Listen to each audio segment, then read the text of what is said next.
Hello everyone, I'm Saket Bajpayee, Director of Prayas Physics Classes, Dehradun. Welcome students, welcome to the fifth and the last lecture of Simple Harmonic Motion. Basically हम लोग इस lecture में देखेंगे damped oscillations और उसके बाद देखेंगे forced oscillations. तो चलिए शुरुआत करते हैं. सबसे पहले देखेंगे हम लोग damped simple harmonic motion. तो जैसा कि आप डायग्राम देख पा रहे हैं, आपको एक हल्का सा आइडिया लग गया होगा कि क्या होता है. A pendulum will swing only briefly underwater because the water exerts on the pendulum a drag force that quickly eliminates the motion. है ना. अगर आप इस तरीके से ब्लॉक को इस तरीके से ब्लॉक को स्प्रिंग से अटैच कर देंगे और मान लीजिए आपने इस तरीके से उसे पानी में भी एक वेन के थ्रू डिप करके रखा है, तो अब अगर आप ऑसिलेट करवाने की कोशिश करेंगे तो क्या होगा. ये जो वाटर है आप जानते हैं कि ये क्या लगाएगा, इस पर ड्रैग फोर्स लगाएगा. है ना. आपने पढ़ रखा है फ्लूइड में कि किस तरीके से वाटर जो है वो ड्रैग फोर्स लगाता है, और वो जो ड्रैग फोर्स है वो प्रोपोर्शनल टू किसके आता था, वेलोसिटी के. तो यहाँ पर हम लोग देख पा रहे हैं कि धीरे धीरे एनर्जी का डिसिपेशन होगा और जो है एनर्जी सिस्टम से जाने लगेगी बाहर और ऑसिलेशन धीरे धीरे डाई आउट कर जाएगा. वही यहाँ पर लिखा है. अब pendulum swinging in air does better. ऐसा क्यों होता है? क्योंकि वहां पर फ्लूइड जितना तो स्ट्रॉन्ग फोर्स नहीं रहता है जो कि यहाँ पर इसे रोके, लेकिन हाँ फिर भी वहां पर एयर ड्रैग जरूर होता है. वही यहाँ लिखा है. But still the motion dies out eventually because the air exerts a drag force on the pendulum and friction acts at its support point. Support point पर फ्रिक्शन होना ही है, क्योंकि अगर आप रियल सिस्टम की बात कर रहे हैं तो फ्रिक्शन को आप गायब पूरी तरीके से नहीं कर सकते, जिसके कारण क्या होता है कि ये जो पेंडुलम के मोशन की जो एनर्जी होती है वो कहीं और भी जाने लगती है. चलिए तो आगे बढ़ते हैं. When the motion of an oscillator is reduced by an external force, the oscillator and its motion are said to be damped. इसी को हम लोग कहते हैं कि क्या हो गया, ये मोशन damped हो गया, मतलब सिस्टम से जो एनर्जी है उसका डिसिपेशन हो रहा है. As the vein moves up and down, the liquid exerts an inhibiting drag force, है ना, on it and thus on the entire oscillating system. With time क्या होगा, the mechanical energy of the block spring system decreases, है ना. ये बहुत important चीज है कि सिस्टम की मैकेनिकल एनर्जी धीरे धीरे क्या होती जा रही है, कम होती जा रही है. लेकिन जो हम लोगों ने अभी तक का सिंपल हार्मोनिक मोशन का केस देखा था, उसमें हम लोगों ने देखा था कि the summation of kinetic energy and potential energy was always a constant. लेकिन अब क्या हो रहा है, energy is transferred to thermal energy of the liquid, है ना. यहाँ पर ड्रैग फोर्स लग रहा है, जिसके कारण हम लोग कह सकते हैं कि एनर्जी का वेस्टेज हो रहा है, एनर्जी का कन्वर्जन हो रहा है from mechanical energy of the block spring system to the thermal energy of the liquid and vein. Let us assume the liquid exerts a damping force that is proportional to the velocity of the vein and block. और ये assumption कब valid है, जब vein जो है slowly move करे ना, बहुत high speed पर, फिर तो दिक्कत आ जाएगी. लेकिन हाँ slowly अगर ये move करता है तो ये assumption जो है ये valid रह सकता है. ठीक है. आपको याद होगा फ्लूइड में आपने पढ़ा था F is equal to -6 pi eta RV, है ना. इस तरीके का एक ड्रैग फोर्स आपने वहां पर पढ़ा था जो स्फेरिकल बॉल पर एक्सर्ट हो रहा था. तो वहां पर आपने बेसिकली क्या देखा कि फोर्स जो है वो किसके प्रोपोर्शनल था, वेलोसिटी के. तो यहां पर भी वो हम लोग एज्यूम कर सकते हैं, लेकिन हाँ कंडीशंस अप्लाइड कि वेन को कैसे मूव करना पड़ेगा, स्लोली मूव करना पड़ेगा. तो अब देखिए यहाँ पर हम लोग क्या लिख सकते हैं. हम लोग यहाँ पर लिख सकते हैं कि अगर फोर्स और velocity components along x axis की बात की जाए तो Fd बराबर क्या लगेगा, -bv. यहाँ पर Fd क्या है, Fd है वो डैम्प करने वाला फोर्स, है ना. वो जो डैम्पिंग फोर्स है उसे Fd कहा गया है, जो कि किसके प्रोपोर्शनल है, मैग्नीट्यूड वाइज वेलोसिटी के, स्पीड के. तो Fd बराबर -bv है. अब यहाँ पर b क्या है, b जो है वो एक तरीके से आप समझ सकते हैं प्रोपोर्शनैलिटी कांस्टेंट है, और b को कहते हैं हम लोग damping constant that depends on the characteristic of both the vein and the liquid. Obvious है वो vein और ये जो liquid है ना उसके इंटरैक्शन पे डिपेंड करेगा, और उसकी जो SI यूनिट होगी वो ऑब्वियस है क्या हो जाएगी, किलोग्राम पर सेकेंड. अब लेकिन हम लोग जानते हैं कि इस ब्लॉक पर, है ना, स्प्रिंग के द्वारा कौन सा फोर्स लगेगा, Fs is equal to -kx. तो अगर मैं यहां पर ये अज्यूम कर लूं कि ये जो ग्रेविटेशनल फोर्स है ना ये बहुत छोटा है एज कंपेयर टू Fd और Fs दोनों के ही, तो हम लोग यहाँ पर क्या लिख सकते हैं along x एक्सिस, और ये ध्यान रखिएगा x एक्सिस मैंने किसे माना है, आप देखिए x एक्सिस ये रहा, क्लियर है। चलिए, तो इन सारी चीजों को देखते हुए हम लोग ये कह सकते हैं कि अगर ब्लॉक पर फोर्स लग रहा है स्प्रिंग के कारण -kx और फ्लूइड के कारण लग रहा है -bv, और हम लोगों ने ग्रेविटेशनल फोर्स को क्या कह दिया कि वो नेग्लिजिबल है relative to Fd and Fs, तो ये दोनों फोर्सेस किसके बराबर होंगे मिलकर के, मास इनटू एक्सेलरेशन के, है ना। और यहां पर आप देखिए हम लोग क्या कर सकते हैं, हम लोग वेलोसिटी को लिख सकते हैं dx/dt, फिर एक्सेलरेशन को लिख सकते हैं d2x/dt², और x तो एज इट इज आ ही जाएगा, है ना। तो अगर इस तरीके से हम लोग काम करेंगे तो अपने पास ये डिफरेंशियल इक्वेशन आ जाएगी, है ना। पिछले बार जब हम लोगों ने सॉल्व करा था तो क्या डिफरेंशियल इक्वेशन आई थी, जब डैम्पिंग नहीं था, तब बस ये बीच वाला टर्म है ना, ये जो b dx/dt है ये वाला टर्म नहीं था। तो उसका सॉल्यूशन हम लोगों ने देखा था कि कैसा आया था, x बराबर a sin ωt plus delta. तो उसी तरीके से यहाँ पर जब इसे सॉल्व करते हैं, ऑल्दो हमारे को उतना ज्यादा डिटेल में जाने की जरूरत नहीं है, तो हमें किससे मतलब है कि इसका सॉल्यूशन क्या आता है ना। तो इस इक्वेशन का जो सॉल्यूशन है वो कुछ ऐसा आता है, x as a function of time आ जाता है a0 e to the power -bt/2m cos ωt plus 5। तो जैसा कि आप देख पा रहे हैं कि अगर b नहीं होता तो ये वाला टर्म क्या हो जाता, ये वाला टर्म 1 हो जाता, जिसके कारण एक कांस्टेंट एम्पलीट्यूड a0 से ये SHM कर रहा होता, है ना। यहां पर हम लोग देख रहे थे कि sin ωt प्लस 5 या फिर cos ωt प्लस 5 जैसे टर्म आता था। साइन में रहे चाहे कॉस में रहे, बात तो एक ही है क्योंकि अंदर 5 तो है ही ना।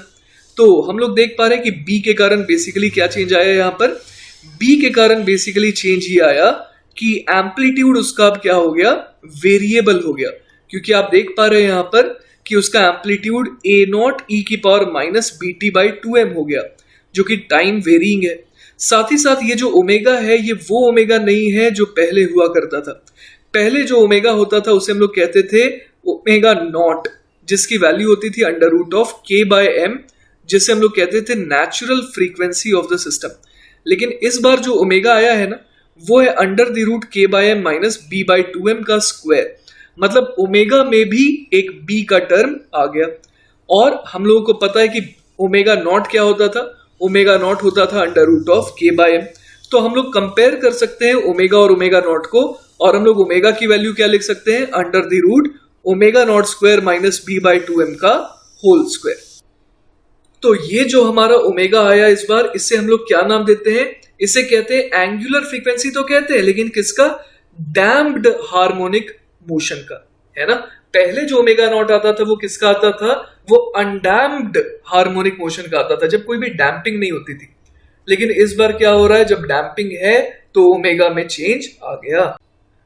तो जब इस फंक्शन का है ना x बराबर a0 e to the power -bt/2m cos ωt plus 5 का ग्राफ बनाया गया, तो ग्राफ कुछ ऐसा आ रहा था, है ना। और ये ग्राफ किसको रिजेंबल कर रहा था, एक कोसाइन कर्व को जो ऑसिलेट कर रहा है in the envelope of N exponential function, जो कि क्या था, a0 e to the power -αt, जहां पर अल्फा हम लोग क्या बोल सकते हैं, b/2m। तो मतलब कि अगर आपको ये ग्राफ बनाना है तो आप सबसे पहले क्या करिए, आप a0 e to the power -bt/2m का ग्राफ बना दीजिए इस तरीके से, और -a0 e to the power -bt/2m का भी ग्राफ बना दीजिए, और इन दोनों को एज एन एनवेलप आप इसके अंदर आप क्या बनाइए, इसके अंदर आप कोसाइन फंक्शन का ग्राफ बना दीजिए। और एक चीज को आपको मेक श्योर करना है कि टाइम पीरियड जो है वो क्या रखना है, आपको कांस्टेंट रखना है ना। आप यहां पर देख पा रहे हैं कि टाइम पीरियड तो सेम है, लेकिन एम्पलीट्यूड धीरे धीरे क्या होता जा रहा है, कम होता जा रहा है, क्लियर है। अच्छा, इस डैम्प्ड सिंपल हार्मोनिक मोशन में जो है ना, अपने को एक चीज का ध्यान देना होता है कि यहां पर अपने को b जो है वो बहुत बड़ा नहीं रखना होता है। क्यों, क्योंकि आप देखिए, if you gradually increase the amount of damping in a system, the period and frequency begin to be affected because damping opposes and hence slows the back and forth motion. आपने देखा था कि ओमेगा में भी b का factor तो आ ही रहा था ना। तो अगर बहुत बड़ा डैम्पिंग हो जाएगा ना, तो क्या होगा, सिस्टम ऑसिलेट ही करना बंद हो जाता है। वो सिर्फ क्या करता है, स्लोली स्लोली वो इक्विलिब्रियम पोजीशन की तरफ खिसकने लगता है। बस मतलब आपने उसको इक्विलिब्रियम पोजीशन से डिस्प्लेस करा तो इंस्टेड ऑफ इक्विलिब्रियम पोजीशन के अबाउट वो ऑसिलेट करे, वो चुपचाप क्या कोशिश करता है, धीरे धीरे बस खिसकते खिसकते इक्विलिब्रियम पोजीशन तक पहुंच पाए, यही उसके लिए बहुत हो जाता है। और एक इंपॉर्टेंट पॉइंट है ये देखिए कि as B increases k upon M minus two B upon k upon M minus B upon two M का स्क्वायर बिकम्स स्मॉलर, बिल्कुल सही बात है, and eventually reaches zero when, कब ऐसा हो जाएगा, जब b की वैल्यू एग्जैक्टली कितनी हो जाए, under the root of 4mk, है ना। जैसे ही आप इतना रखेंगे तो उस समय क्या हो जाएगा, उस समय ये वैल्यू जीरो हो जाएगी।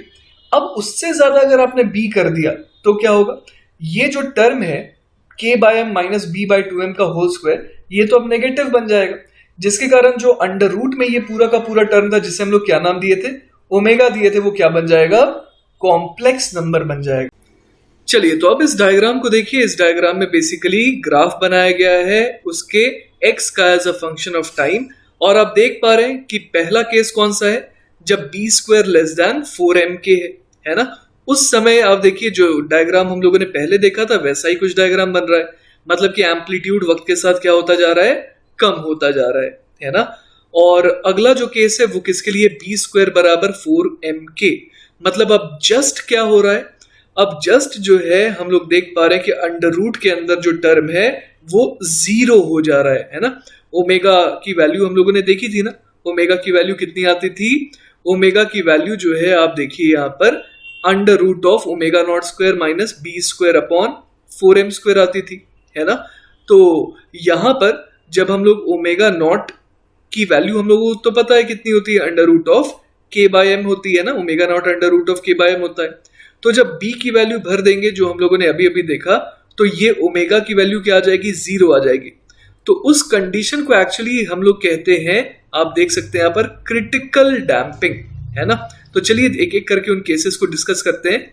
सबसे पहले हम लोग केस डिस्कस करेंगे B square less than 4mk के बारे में, मतलब कि कौन से ग्राफ के बारे में डिस्कशन करेंगे, ये वाला जो केस है ना, जिसमें धीरे धीरे जो एम्पलीट्यूड है वो क्या होता जा रहा है, डाई आउट होता जा रहा है। तो देखते हैं क्या लिखा है। Figure shows the displacement of a harmonic oscillator for different amounts of damping. When the damping constant is small, मतलब b जो है less than under root of 4mk है, the system oscillates while the amplitude of the motion decays exponentially, है ना। This system is said to be underdamped, as in curve A, or many systems are underdamped and oscillate while the amplitude decreases exponentially, such as a mass oscillating on a spring, है ना। वहां पर भी हम लोग देखते हैं कि कोई मास अगर ऑसिलेट कर रहा है स्प्रिंग के साथ, तो धीरे धीरे, रियलिटी में तो हम लोग यही देखते हैं ना कि धीरे धीरे वो रुकने लगता है।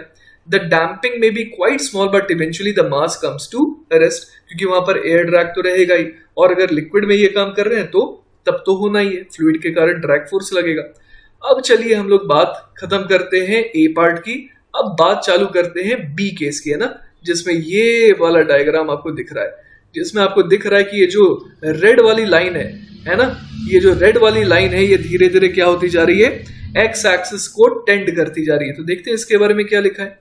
If the damping constant is b equal to under root of 4mk, the system is said to be critically damped as in curve B.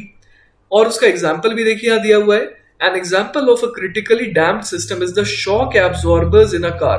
हम लोग थोड़ी चाहते हैं कि मान लीजिए हमारे को अचानक से झटका लगे तो वापस से उतने ही इंपल्स के साथ हमें वापस से उछाल दिया जाए, हम लोग तो नहीं चाहते। हम लोग चाहते हैं कि भले हमें प्रेस किया गया बहुत फास्ट, लेकिन जब रिलीज होने का टाइम आए तो हम लोग धीरे धीरे कंफर्टेबली शॉक एब्जॉर्ब होता जाए और हम लोग धीरे धीरे ऊपर आए। तो वही काम करता है शॉक एब्जॉर्बर का। It is advantageous to have the oscillations decay as fast as possible.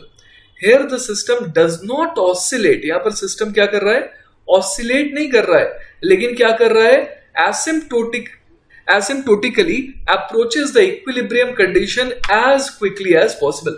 मतलब आपकी सीट थी, है ना, कार में आप बैठे थे, आप अपनी सीट पर बैठे थे। अब मान लीजिए कि अचानक से आपको झटका लगा, तो ऐसा नहीं होगा कि आपको वापस से आपकी सीट पर लाया जाएगा और बहुत हाई स्पीड पे उस समय रखेंगे आपको, नहीं। आपको कोशिश ये रहेगी कि आपको धीरे धीरे क्या किया जाए, बस इक्विलिब्रियम सीट तक कंफर्टेबली ले आया जाए, है ना। तो वही यहां पर लिखा है। यहां पर सिस्टम ऑसिलेट नहीं करता, वो क्या करता है, अप्रोच करता है इक्विलिब्रियम पोजीशन को एज क्विकली एज पॉसिबल, ताकि आपको झटका ना लगे, है ना। और वही चीज देखिए हम लोग इस ग्राफ में भी देख पा रहे थे, ये थोड़ी नीचे जा रहा था एक्स एक्सिस के, नहीं ये नीचे तो जा ही नहीं रहा था। तो अब तीसरा केस देखते हैं। Curve c in figure represents an over damped system जहां पर बी की वैल्यू क्या हो जाती है, more than under root of 4m k. अब ऑब्वियस है कि वहां पर तो खैर संभव ही नहीं है कि ये जो हमारा ऑसिलेशन है वो संभव है ना। An over damped system will approach equilibrium over a longer period of time. वो बहुत धीरे धीरे क्या करेगा, आप देखिए रेट जो है इसका एक्स एक्सिस को टेंड करने वाला वो क्या है, और भी ज्यादा स्लो है ना। तो वही हम यहां पर देख पा रहे हैं कि अगर ओवर डैम्पिंग की कंडीशन होगी तब तो ये बहुत धीरे धीरे धीरे धीरे क्या करेगा, इक्विलिब्रियम कंडीशन को अटेन करेगा, और ऑसिलेशन तो खैर इस बार भी संभव नहीं है। चलिए तो अब बढ़ते हैं डैम्पिंग पावर की तरफ। In damping oscillations the damping force is non conservative. बिल्कुल यहां पर एनर्जी का क्या होता है, डिसिपेशन होता है। तो किस रेट से ये डैम्पिंग फोर्स एनर्जी को डिसिपेट करा रहा है, डी बाई डी टी क्या हो जाएगा, एफ डॉट वी है ना, पावर का ही तो फॉर्मूला होता है। और वो फोर्स कितना है, माइनस बी वी हमने देखा था। तो जब इसका डॉट प्रोडक्ट लेंगे वेलोसिटी वेक्टर के साथ तो ये क्या बन जाएगा, माइनस बी वी स्क्वायर। तो basically minus b v square या फिर डी बाई डी टी हमें क्या बता रहा है, rate of change of energy है ना, किस रेट से सिस्टम से मैकेनिकल एनर्जी थर्मल एनर्जी वगैरह में कन्वर्ट हो रही है, या फिर rate at which the damping force does negative work on the system है ना। ये डैम्पिंग फोर्स कैसा वर्क डन करेगी, नेगेटिव फोर्स करेगी, सॉरी नेगेटिव वर्क डन करेगी। क्लियर है, तभी तो ये सिस्टम से एनर्जी को खींच रही है बाहर, और इसी का हम लोग नाम क्या देते हैं, डैम्पिंग पावर।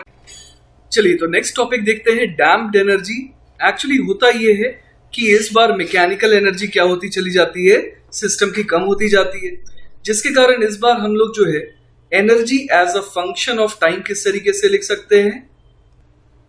तो देखिए पहले x जब होता था, सिंपली x बराबर मान लीजिए होता था a sine omega T plus delta, तब हम लोग इसकी एनर्जी कैसे लिखते थे, इसकी एनर्जी लिखते थे टोटल हाफ के ए स्क्वायर है ना। लेकिन इस बार फर्क क्या आ जाएगा, इस बार ज्यादा फर्क यही आएगा कि एम्पलीट्यूड जो है ना, वो इस बार फंक्शन ऑफ टाइम है। तो सिंपली हम लोग इस बार इस पूरे को a कह देंगे और एनर्जी हम लोग क्या लिख देंगे पूरे सिस्टम की, half k into A naught e to the power minus B T by 2m का भी होल स्क्वायर। तो देख सकते हैं आप कि जो एनर्जी है वो as a function of time किस तरीके से आ जा रही है, half K A naught square E to the power minus B T by M, और ये तब वैलिड है जब b कैसा हो, b इज स्मॉल। क्लियर है ये बात। चलिए तो नेक्स्ट टॉपिक पर आते हैं जो कि है फोर्स्ड ऑसिलेशंस एंड रेजोनेंस। तो सबसे पहले हम लोग चर्चा करते हैं फोर्स्ड ऑसिलेशंस की। देखिए होता क्या है, a damped oscillator left to itself will eventually stop moving altogether है ना। जैसा कि हम लोग जानते हैं कि मान लीजिए कि इस तरीके से एक स्प्रिंग को हम लोगों ने सिर्फ मान लीजिए अटैच किया होता, अभी मान लीजिए कि सिर्फ ये स्प्रिंग होती और ये नीचे सिलेंड्रिकल ब्लॉक होता और हमने इसे ऑसिलेट करवा दिया होता, तो इवेंचुअली ब्लॉक जो है वो क्या हो जाता, इवेंचुअली वो ऑसिलेट करना बंद कर देता। तो ऐसा ही हम लोग और कब देखते हैं, जब मान लीजिए कि आप किसी प्लेग्राउंड में गए हो और वहां पर झूला झूल रहे हो ना, स्विंग का इस्तेमाल कर रहे हो और स्विंग को एंजॉय कर रहे हो, तो वहां पर क्या होता है कि मान लीजिए कोई पीछे से धक्का लगाने वाला नहीं है, तो इवेंचुअली क्या होता है, आपका ऑसिलेशन जो है धीरे धीरे डाई आउट हो जाता है अगर आप अपनी तरफ से कोई एफर्ट नहीं लगा रहे हो। लेकिन अगर कोई पीछे हो जो लगातार आपको धक्का दिए जा रहा हो, तो क्या होता है, आपका ऑसिलेशन बरकरार रहता है। तो उसी के बारे में एक्चुअली हम लोग चर्चा करने वाले हैं। तो वही यहां लिखा है, but we can maintain a constant amplitude oscillation by applying a force that varies with time in a periodic और a cyclic way with a definite period and frequency है ना। क्योंकि एक खास पीरियोडिक वे में उसकी एनर्जी छीन रही है, उसकी एनर्जी कम हो रही है, तो उसी खास पीरियोडिक वे में उसे एनर्जी वापस से मिलनी भी चाहिए है ना। तो वही यहां लिखा है, we call this additional force driving force, जो कि इस वाले डायग्राम में ये डिस्क कर रहा है ना। आप देख पा रहे हैं कि डिस्क जो है वो क्या कर रहा है, वो कोशिश कर रहा है कि जो एनर्जी इसकी जा रही है वो वापस से उसे प्रोवाइड कर सके है ना। इसलिए ये जो डिस्क है ये भी इस तरीके से घूम रहा है, रोटेट कर रहा है, ताकि वो उसे क्या कर सके, एक पीरियोडिक वे में फोर्स प्रोवाइड करा सके। क्लियर है। If we apply a periodically varying force with angular frequency omega d to a damped harmonic oscillator, है ना। मान लीजिए कि हम लोग जो एक्सटर्नल फोर्स लगा रहे हैं उसकी एंगुलर फ्रीक्वेंसी क्या है, ओमेगा डी, मतलब वो फोर्स कांस्टेंट नहीं लगा रहे, फोर्स कैसा लगा रहे, टाइम डिपेंडेंट लगा रहे, और उसकी एंगुलर फ्रीक्वेंसी कितनी है, ओमेगा डी है। तो the motion that results is called a forced oscillation और अ ड्रिवन ऑसिलेशन, है ना। हम लोगों ने फोर्सफुली वो ऑसिलेशन करवाया है, वरना तो वो ऑसिलेशन क्या था, वो ऑसिलेशन डाई आउट होने वाला था, है ना। It is different from the motion that occurs when the system is simply displaced from equilibrium and then left alone, in which case the system oscillates with a natural angular frequency omega, और omega किसके terms में आता है, m, k and b के terms में आता था। हम लोगों ने अभी अभी देखा था ना, जिसमें कि डैम्प्ड सिंपल हार्मोनिक मोशन जो हमने देखा था, उसमें यही तो होता था कि अगर हम लोग सिस्टम को अलाउ कर देते थे सिंपली ऑसिलेट करने के लिए, हम लोग छोड़ देते थे, तो ऑब्वियसली कोई ना कोई डिसिपेटिव फोर्स तो रहेंगे ही नेचर में। तो जिसके कारण क्या होता है, उसका जो ओमेगा आता था वो m, k और b पे डिपेंड करता हुआ आता था। इन अ फोर्स्ड ऑसिलेशन क्या होता है वो देखते हैं। However the angular frequency with which the mass oscillates is equal to the driving angular frequency omega d. तो जो एक्सटर्नल फोर्स है ना, जो पीरियोडिक फोर्स हम लोग लगाते हैं, एक्चुअली वो गवर्न करता है कि किस एंगुलर फ्रीक्वेंसी से ये सिस्टम ऑसिलेट करेगा। पहले क्या होता था, पहले वो सिस्टम ओमेगा से ऑसिलेट करता था जब डैम्पिंग होती थी, लेकिन इस बार क्या हो रहा है, इस बार एक एक्स्ट्रा फोर्स भी लग रहा है जो कि क्या करना चाह रहा है, जो एनर्जी लॉस है उसको कंपनसेट करने की भी कोशिश करता है। तो होता ये है कि जो चाहता है एक्सटर्नल फोर्स, जो ड्राइविंग फोर्स है वही होता है, मतलब जिस एंगुलर फ्रीक्वेंसी से ड्राइविंग फोर्स खुद ऑसिलेट करता है वही एंगुलर फ्रीक्वेंसी से सिस्टम भी थोड़ी देर में ऑसिलेट करने लगता है। This does not have to be equal to the angular frequency omega with which the system would oscillate without a driving force, है ना। ओमेगा और omega d need not be equal. चलिए, तो let us take f as a function of time equal to f max cos omega d t, है ना। तो मतलब कि मैंने यहां पर जो फोर्स लिया है ना, कौन सा फोर्स, जो वापस से सिस्टम को एनर्जी क्या करे, प्रोवाइड करे, मतलब कि फोर्स्ड ऑसिलेशन या फिर ड्रिवन ऑसिलेशन करवाए, वो फोर्स मैंने कितना लिया, f max cos omega d into T. तो अब मैं अगर सारे के सारे फोर्सेस को ऐड कर दूं, मतलब कि मैं समेशन ऑफ एफ एक्स अगर निकालना चाहूं तो क्या हो जाएगा, सबसे पहले माइनस के एक्स तो है ही, फिर damping force minus dv x है, लेकिन अब एक और फोर्स कौन सा आ गया, एफ, जो कि as a function of time आया है ना। तो अब इन सारे के सारे फोर्सेस को ऐड करेंगे और किसके बराबर कर देंगे, मास इनटू एक्सेलरेशन के, मतलब कि minus k x minus b into v x को क्या लिख सकते हैं, dx upon dt plus f t क्या है, F max cos omega d into t. This should be equal to m into acceleration, और एक्सेलरेशन क्या होता है, dv बाय dt होता है ना। तो अपने पास देखिए फिर से एक और डिफरेंशियल इक्वेशन आ गई। तो ये जो डिफरेंशियल इक्वेशन आई है ना, इसको सॉल्व करना भी हमारे बस के तो थोड़ा बाहर है। तो हम लोग क्या करते हैं, हम लोग इसका जो सॉल्यूशन है उसको याद रखेंगे और उसको एनालाइज करेंगे।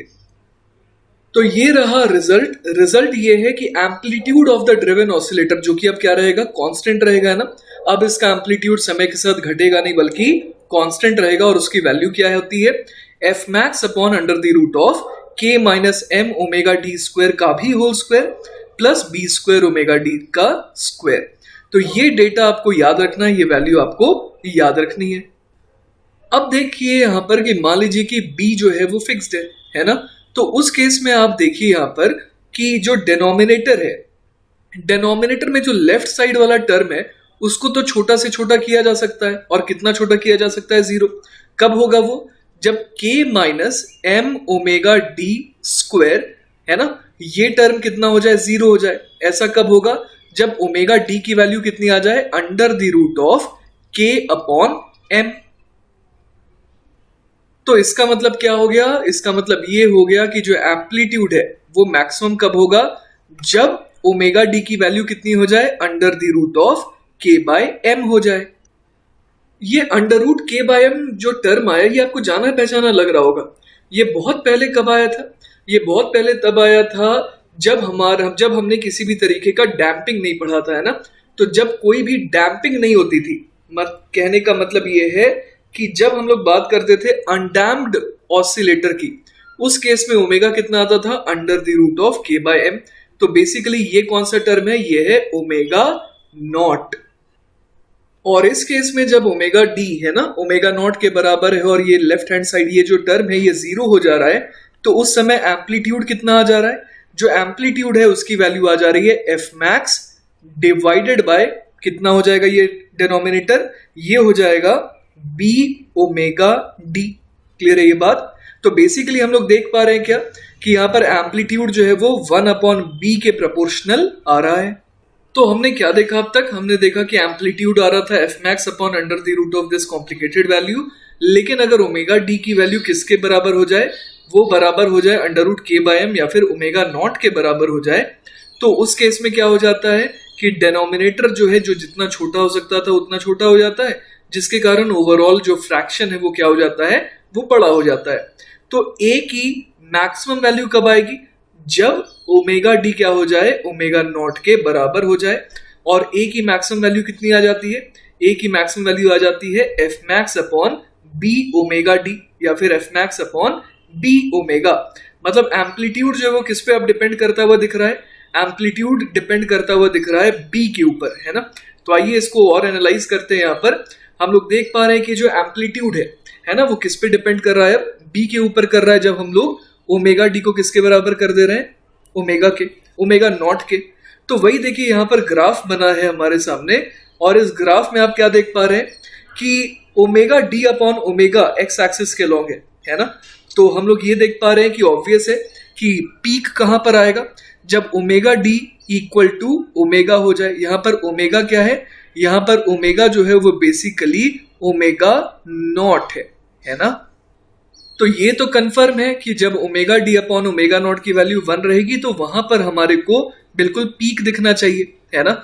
और उसके अलावा हम लोग एक और चीज देख पा रहे हैं कि ए जो है वो उसके बाद भी किस पे डिपेंड कर रहा है, बी की वैल्यू पे डिपेंड कर रहा है ना। बी जितना छोटा होगा वो एम्पलीट्यूड उतना ही, एम्पलीट्यूड का जो पीक है वो उतना ही ज्यादा होगा, है ना। जैसे कि देखिए बी की वैल्यू जब 0.2 रूट के एम है तो ए की वैल्यू कितनी आ रही है, 5 एफ मैक्स अपॉन के। बहुत आसान है, यहाँ पर आप वैल्यू पुट करके देख सकते हैं। ओमेगा कितना है, ओमेगा हमारे पास है ये वाला अंडर द रूट ऑफ के बाय एम, है ना। ये ओमेगा कौन सा ओमेगा था, ये ओमेगा था एक्चुअली ओमेगा नॉट। तो जब हम लोग b की वैल्यू कितनी रख देंगे, 0.2 अंडर रूट के इंटू एम, तो वहां से देखिए अपने पास रूट एम कैंसिल आउट हो जाएगा और बच क्या जाएगा, रूट के इंटू रूट के, जो कि k बन जाएगा। तो a की वैल्यू कितनी आ गई, एफ मैक्स अपॉन 0.2 के, और 0.2 को हम लोग क्या लिख सकते हैं, 1/5, तो 5 ऊपर चला गया, तो एम्पलीट्यूड कितना आ गया, 5 एफ मैक्स अपॉन के। वही यहां पर देखिए लिखा हुआ है।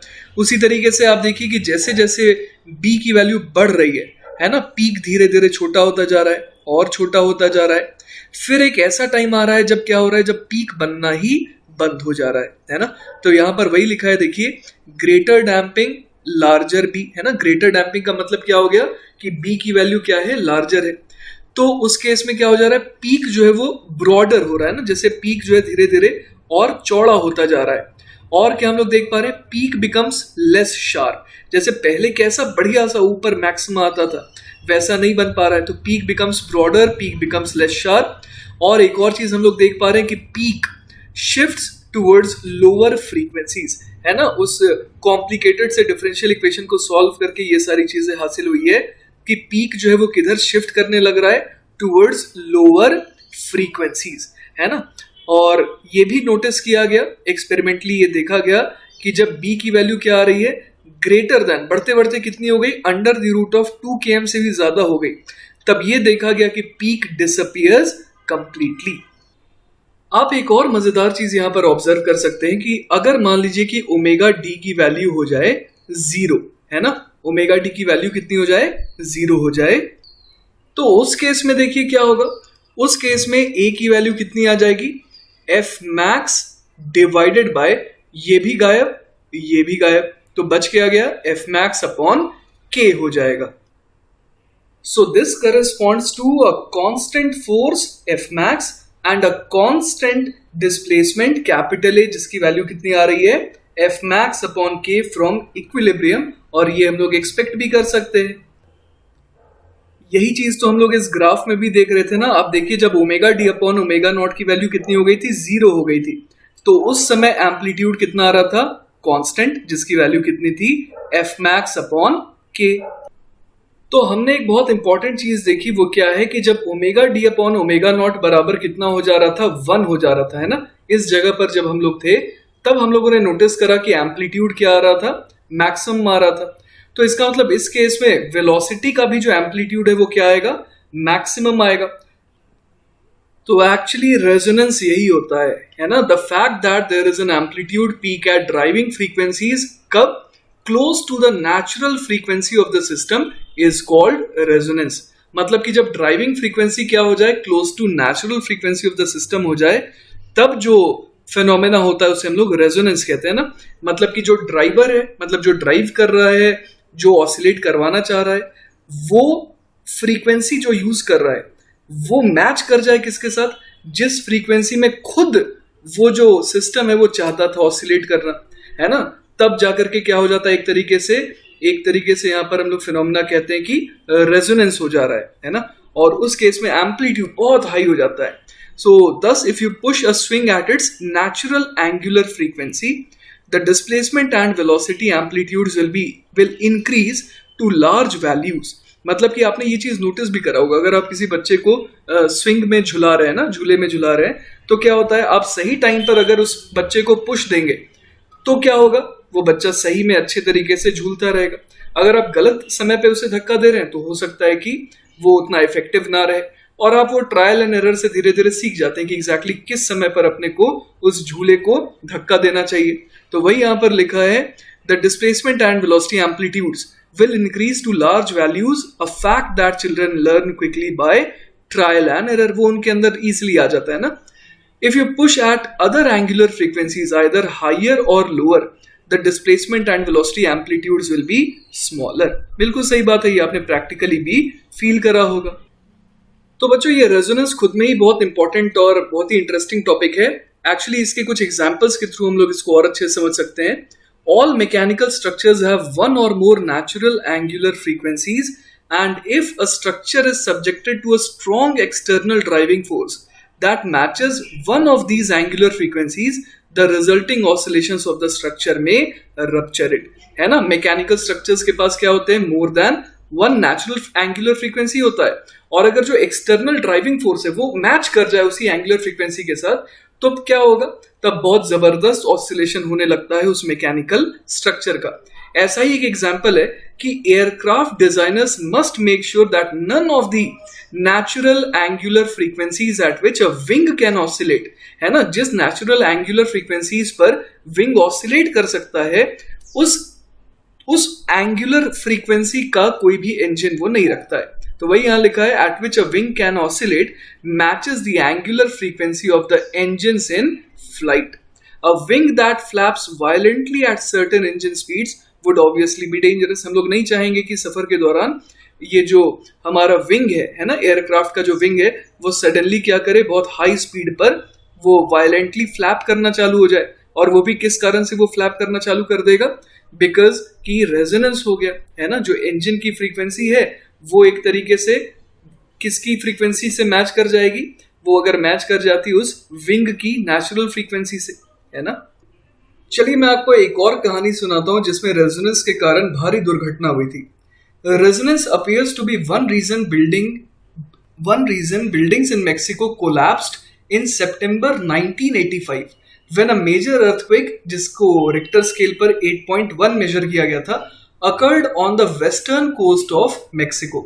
The seismic waves from the earthquake should have been too weak to cause extensive damage when they reached Mexico City about 400 kilometers away। बिल्कुल सही बात है, क्योंकि आप सोचिए ना, 8.1 था, चलिए हैवी था, लेकिन वो 400 किलोमीटर्स अवे भी तो था, है ना। तो उतना असर तो नहीं होना चाहिए, लेकिन देखिए हुआ क्या वहां पर। However, Mexico City is largely built on an ancient lake bed where the soil is still soft with water, Although the amplitude of the seismic waves was small in the firmer ground en route to Mexico City, their amplitude substantially increased. वो बढ़ गया in the loose soil of the city. Acceleration amplitudes of the waves were as much as 0.20 g, and the angular frequency was surprisingly concentrated around 3 radian per second. Not only was the ground severely oscillated, but many intermediate, सबसे मजेदार चीज यहां पर यही है कि intermediate height buildings had resonant angular frequencies of about 3 radian per second. मतलब जो intermediate height वाले थे ना buildings, उनकी एक्चुअली देखी गई कि रेजोनेंट एंगुलर फ्रीक्वेंसी उनकी खुद की थी 3 रेडियन पर सेकेंड. अब जो सीस्मिक वेव्स आ रही थी उनकी भी क्या थी फ्रीक्वेंसी अराउंड 3 रेडियन पर सेकेंड. एंगुलर फ्रीक्वेंसी की मैं बात कर रहा हूं. तो हुआ क्या, most of the buildings collapse during the shaking, है ना. और क्या देखा गया, वाइल शॉर्टर बिल्डिंग्स जिनकी रेजोनेंट फ्रीक्वेंसी क्या थी, हाइयर थी, और टॉलर बिल्डिंग्स जिनकी रेजोनेंट एंगुलर फ्रीक्वेंसी क्या थी, लोअर थी, उनको कोई खास नुकसान नहीं हुआ. लेकिन किनको नुकसान हुआ, वैसे बिल्डिंग्स को जो इंटरमीडिएट हाइट की थी, और वो भी किस लिए, क्योंकि उनकी जो एंगुलर फ्रीक्वेंसी थी वो किससे मैच कर गई, वो मैच कर गई जो फोर्स्ड ऑसिलेशन करवाने वाला वेव था, है ना, जो सीस्मिक वेव्स थी. तो देखिए ये तो बहुत बुरा हुआ था. और रेजोनेंस का देखिए इस तरीके का एग्जाम्पल भी हमारे को देखने को मिल सकता है. एक और एग्जाम्पल हम लोग देख सकते हैं यहां पर. In 1940 the Tacoma Narrows Bridge in the state of Washington collapsed. Moderately high variable cross winds, जो कि much smaller than hurricane force winds थे, drove the bridge into oscillations at its resonant frequency, है ना. ये बहुत strong wind नहीं थे, पर वो विंड इस तरीके से ब्लो हो रहे थे सच दैट कि वो इस ब्रिज को किस फ्रीक्वेंसी पे ऑसिलेट करवाने लगे, इस ब्रिज की खुद की नेचुरल फ्रीक्वेंसी पे ऑसिलेट कराने लगे. Damping decreased when support cables broke loose and started to slip over the towers, allowing increasingly greater amplitude until the structure failed. और यही कारण है कि बहुत बार ऐसा भी होता है जब ब्रिजेस पे, है ना, जब ब्रिजेस पे सैनिक लोग मार्च पास्ट करते हुए जा रहे होते हैं तो उनको बोला जाता है कि अभी आप नॉर्मली वॉक करिए, मार्च पास्ट बंद कर दीजिए, क्योंकि हो सकता है कि जो उनका रिदम हो, जो उनकी फ्रीक्वेंसी हो खुद की, वो मैच कर जाए ब्रिज के साथ, जिसके कारण ब्रिज जो है वो कोलैप्स भी कर सकता है. तो ये सारे प्रिकॉशन लेने होते हैं, है ना. तो इसी के साथ हमारा ये जो आखिरी लेक्चर था सिंपल हार्मोनिक मोशन का, वो भी खत्म हो गया. और अच्छे से इन सारे लेक्चर्स को रिवाइज करिएगा. आखिरी लेक्चर में थ्योरी ज्यादा थी तो थ्योरी पे ज्यादा ध्यान दीजिएगा. Take care, bye bye.